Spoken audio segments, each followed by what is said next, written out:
Plusieurs organisations de la société civile ivoirienne autour d'un groupement dénommé Urgence ivoirienne, en abrégé URI, ont décidé de marcher le 25 novembre 2022 à Abidjan, la capitale économique ivoirienne, pour dénoncer la cherté de la vie qui, selon elles, est liée à certaines décisions de la gestion de l'État. Elles ont présenté dans un document 10 revendications dont une copie est parvenue à la rédaction de Canal Ivoire. L'URI demande le retrait immédiat de la décision de la souscription obligatoire de la couverture maladie universelle avant l'accès à certains services publics tels que l'inscription des enfants à l'école, le retrait du permis de conduire, les inscriptions au concours du gouvernement. La suppression des frais d'inscription en ligne dans les collèges, lycées et universités. La réduction du prix du carburant, du gaz, du sac de riz dont le kilogramme est passé de 350 francs à 600 francs et de l'huile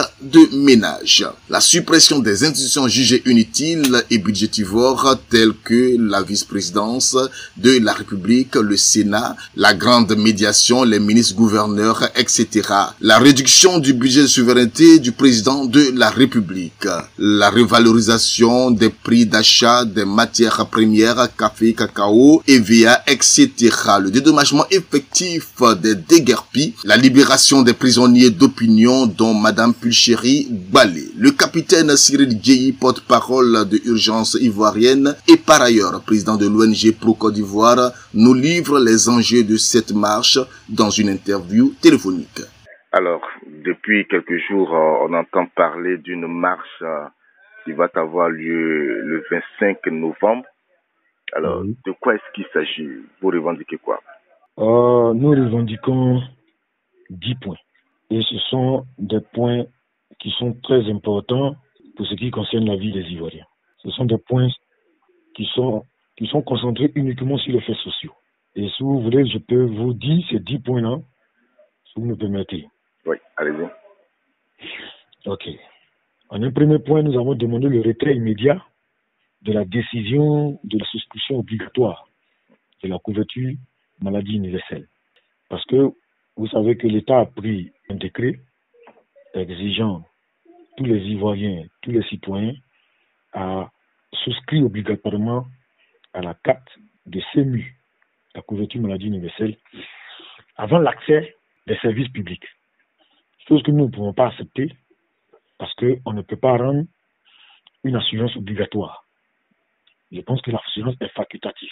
C'est à la population de voir si cette assurance-là est bien pour son bien-être, elle va s'engager. Mais on ne peut pas accepter que l'État nous oblige. Le deuxième point, nous avons demandé aussi la suppression des frais d'inscription en ligne dans les lycées, dans les collèges et dans les universités. Pourquoi?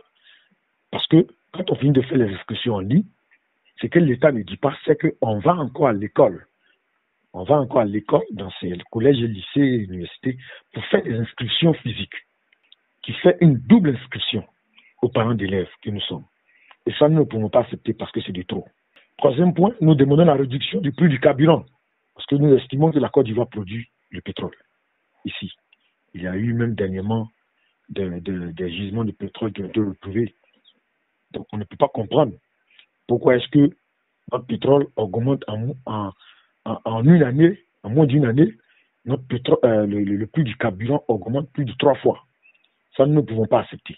Parce que quand le carburant augmente, cela se répercute directement sur le transport, sur la population qui paye le transport très cher. Ça se répercute aussi sur le transport des denrées alimentaires sur le marché et tout et tout. Donc, c'est une chaîne. Ensuite, nous demandons la réduction du prix du sac de riz. Parce que l'aliment le plus utilisé en Côte d'Ivoire, c'est le riz. Donc, du coup, nous demandons à l'État de réduire le prix du riz en diminuant les taxes de ces importations de riz-là. D'accord, ok. Donc, je pense que on a les 10 points. Ne vous en faites pas, on va les mentionner dans notre élément. Okay. Mais ce que nous, les Ivoiriens voulaient comprendre. Oui. Par ces temps sensibles, on a vu dernièrement Samba David qui voulait aussi faire une marche, en fait, une marche pour déposer un courrier au représentant du pape en Côte d'Ivoire, on lui a dit que les temps n'étaient pas véritablement propices pour pouvoir faire cette démarche. Est-ce que vous n'avez pas l'impression que vous êtes entré d'aller contre la décision des autorités pour faire cette marche? Est-ce que vous avez une autorisation? Ok, merci beaucoup. C'est une belle question. Vous savez, notre constitution nous dit que nous avons le droit de manifester, nous avons le droit de réunion, nous avons le droit de la liberté d'expression. Donc, si notre constitution reconnaît cela, je pense que ça suffit. Cela suffit largement. Oui, mais vous devez être aussi encadré. Il faudrait que la police vous encadre. Est-ce que vous avez pu... Oui. Effectivement, on a déposé des courriers. On a déposé des courriers auprès du ministère de l'Intérieur et de la préfecture, accompagnés des itinéraires, de nos différents itinéraires. Alors, vous avez une réponse? Je crois que ça a été déposé lundi. Ça a été déposé lundi. Et aujourd'hui, mercredi, on n'a pas encore eu de réponse. Et s'il n'y a pas de réponse jusque-là, qu'est-ce que vous faites jusqu'au 25? Qu'est-ce que vous faites? S'il n'y a pas de réponse jusqu'au 25, nous allons marcher. Nous allons marcher parce que, pourquoi je le dis? Parce que en Côte d'Ivoire aujourd'hui, nous voyons tous, nous constatons que quand il y a un groupe qui marche en faveur du pouvoir, là, il n'y a rien. Là, ils ont des autorisations. Là, ils sont pas inquiétés. Mais quand il y a des Ivoiriens aussi qui veulent marcher pour dire qu'ils ont fait, ou des Ivoiriens qui veulent marcher pour revendiquer leurs droits, c'est là qu'on vient nous brandir tous ces tests pour dire qu'il faut une autorisation, il faut ceci. Mais nous avons vu dernièrement un groupe de la société civile proche du pouvoir qui a marché pour demander la libération des 46 soldats. Je ne sais pas si vous le savez. Oui, bien sûr. Il y a eu un groupe. Bien sûr, mais quand vous parlez de groupe de société civile proche du pouvoir, est-ce que vous n'êtes pas en train de compromettre ici l'indépendance de la société civile? Non. Non, quand je dis proche du pouvoir, parce que je sais qu'en Côte d'Ivoire ici, jamais on a laissé aucune organisation manifester.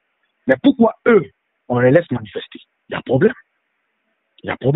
Ce qui veut dire qu'ils ont une faveur quelque part. Parce que jamais on a laissé quelqu'un marcher en Côte d'Ivoire. Eux, par contre, on les laisse toujours marcher. C'est pas la première marche. Ils continuent toujours de marcher. Ce même groupe-là continue toujours de mener les activités sur le terrain sans être inquiété. Vous voyez, on a vu aussi dernièrement le groupe des victimes qui avaient manifesté devant le palais de la justice. Quand des gens manifestent pour le pouvoir ou pour l'intérêt du pouvoir, on laisse tomber. Mais quand c'est des gens quand des Ivoiriens veulent manifester pour défendre leurs droits, pour dire qu'ils ont fait un bien, pour revendiquer leurs droits, là, c'est interdit. Ça, nous ne pouvons pas fonctionner avec. Que répondez-vous à ceux qui pensent que votre mouvement, il est proche de l'opposition? Notre mouvement n'est pas proche de l'opposition. S'ils veulent qu'ils partent, c'est renseigner. Je le connais. Je suis le porte-parole, premier porte-parole. Je n'ai jamais discuté avec M. Bédier. Je n'ai jamais discuté avec M. Babo. Je n'ai jamais discuté avec un des opposants. Jamais. Un des opposants, jamais. Je ne les connais ni d'Adam ni d'Ève. Vous comprenez? Voilà. La preuve en est, les opposants continuent de faire des activités. Et nous, la société civile, nous avons décidé de manifester le 25 pour dire qu'on a fait. Donc nous ne sommes pas proches du pouvoir. Alors, est-ce que maintenant, nous ne sommes pas proches de l'opposition, l'autre point, vous savez que depuis que le RHDP est au pouvoir, on a remarqué que les mots d'ordre de marche sont lancés, mais sur le terrain, il n'y a pas du tout de représentativité. Est-ce que vous pouvez confirmer ici que vous avez les hommes pour véritablement faire plier le pouvoir?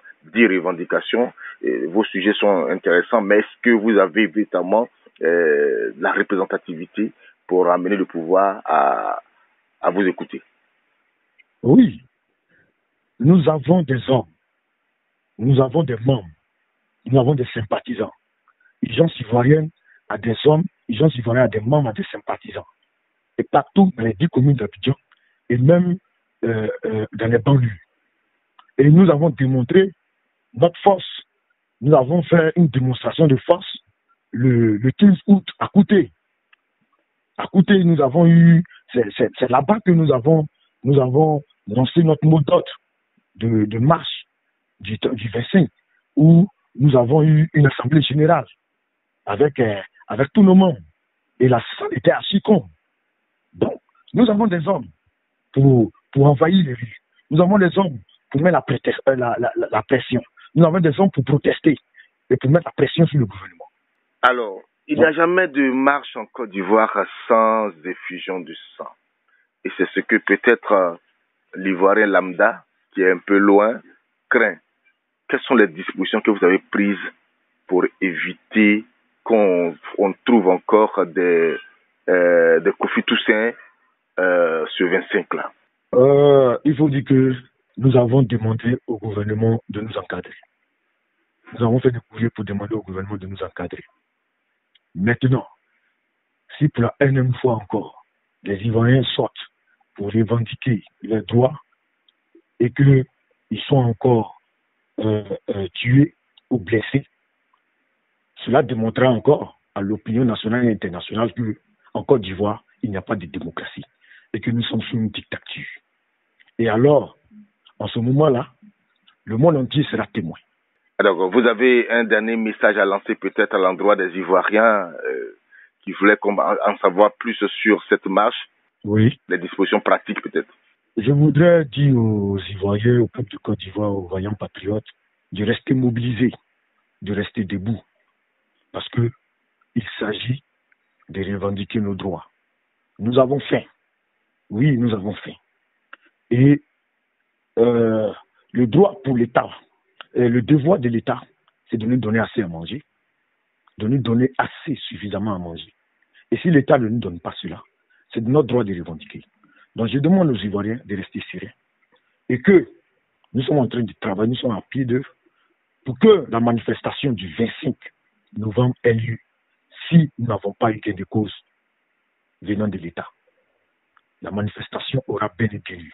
Donc nous demandons à toute la population de se préparer urgemment en nous rejoignant très bientôt sur le terrain le 25 novembre 2022.